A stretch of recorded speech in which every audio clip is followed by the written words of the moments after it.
Gara-gara gak mau gendut, acap kali membuat seseorang mencoba beragam upaya guna bisa mengendalikan berat badannya. Selain olahraga, menjalankan diet tertentu sering pula dilakukan. Bersyukur saat ini bermacam-macam diet telah banyak diciptakan, sehingga orang tidak perlu terlalu repot berpikir cara melaksanakannya. Masalahnya, di samping ada yang aman, rupanya ada pula diet yang berpotensi menyengsarakan raga, bahkan mengancam nyawa. Berikut adalah beberapa diet yang berpotensi menyengsarakan raga.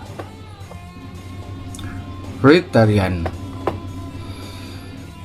Diet ini mengharuskan asupan kalori hanya berasal dari buah mentah. Dampak diet ini pada tubuh adalah risiko malnutrisi yang sangat tinggi karena diet ini terlalu membatasi asupan zat gizi. Tubuh akan mengalami defisiensi gizi berat karena kekurangan asupan protein, lemak sehat, kalsium, beragam vitamin B termasuk vitamin B12 yang dapat menyebabkan komplikasi serius seperti anemia, osteoporosis, dan gangguan kekebalan tubuh. Selain itu, asupan gula buah dalam jumlah besar berpotensi memperburuk kondisi penderita diabetes, dan kandungan asam serta gula yang tinggi juga meningkatkan risiko kerusakan gigi. Sebagai contoh, The Sun pada 1 Oktober 2025 melaporkan bahwa seorang turis Polandia, Karolina Kryzak, ditemukan meninggal di kamar penginapannya di Bali pada Desember 2024. Hasil penyelidikan menemukan dia menjalani diet fruitarian. Berat badan perempuan berumur 27 tahun itu hanya sekitar 22 kg. Kukunya menguning dan giginya sudah membusuk. Juice diet. Sesuai namanya, diet ini hanya mengonsumsi jus buah dan sayuran segar selama beberapa hari. Diet ini sering dipromosikan sebagai salah satu metode detox. Efek yang ditimbulkan dari diet ini yakni terjadinya ketidakseimbangan gizi. Tubuh tidak mendapatkan makronutrien penting seperti karbohidrat, protein, dan lemak esensial, serta mineral vital seperti kalsium. Penurunan berat badan yang tampak sebenarnya hanyalah kehilangan cairan dan massa otot, bukan lemak. Jika diet ini diterapkan dalam jangka waktu yang lama, risiko untuk mengalami anemia dan masalah kesehatan tulang akan meningkat. Secara langsung, efek samping yang umum dirasakan pelaksana juice diet adalah gampang lelah, sakit kepala, diare, sembelit, dan bau mulut. Raw Paleo Diet. Raw Paleo Diet merupakan varian dari diet paleo yang menggabungkan prinsip diet paleo atau makanan dari zaman paleolitik dengan metode makanan mentah, sehingga berfokus pada makanan hewani mentah seperti daging, ikan, dan telur, serta sayuran dan buah-buahan mentah.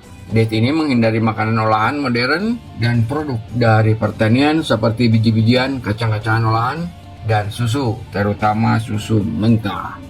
Pola makan ini bisa menyebabkan ketidakseimbangan gizi yang berpotensi meningkatkan risiko pengeroposan tulang atau osteoporosis karena tubuh kekurangan asupan kalsium. Selain itu, mengonsumsi daging mentah meningkatkan risiko tinggi terkena penyakit akibat keracunan makanan. Rendahnya asupan serat juga bisa memicu masalah sembelit. Pola makan yang tinggi protein dan tinggi lemak jenuh ini dapat meningkatkan kolesterol dan membebani ginjal, yang berisiko memicu munculnya penyakit ginjal.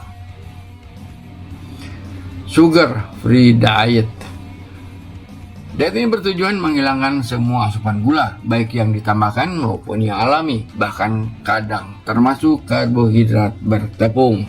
Menghilangkan semua karbohidrat adalah hal yang tidak realistis dan tidak sehat, sehingga pelakunya berisiko mengalami anemia, sembelit, kelelahan, dan kekurangan energi.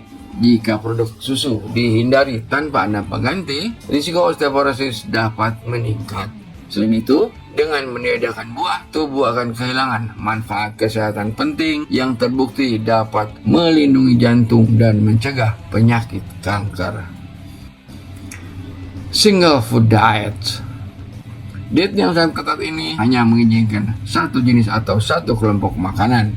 Dampak utama dari diet ini adalah kegagalan menyediakan semua unsur gizi penting yang dibutuhkan tubuh. Jika diterapkan dalam jangka panjang, risiko anemia dan pengeroposan tulang atau osteoporosis akan meningkat drastis. Sementara efek samping umumnya mencakup gampang lelah, mudah marah, bau mulut, dan gangguan pencernaan. Food combining. Diet ini berfokus pada pemisahan kelompok makanan tertentu seperti tidak mengombinasikan karbohidrat dengan protein atau daging. Dari catatan British Heart Foundation diketahui tidak ada bukti bahwa metode ini efektif meningkatkan pencernaan atau membantu penurunan berat badan. Lantaran pola makan ini sulit diterapkan secara konsisten, pelakunya seringkali kekurangan asupan produk susu yang berpotensi meningkatkan risiko osteoporosis. Hal yang tidak boleh dilupakan, diet ini berbahaya bagi penderita diabetes karena memisahkan karbohidrat dari protein dan lemak dapat menyebabkan kadar gula darah naik sangat cepat setelah makan.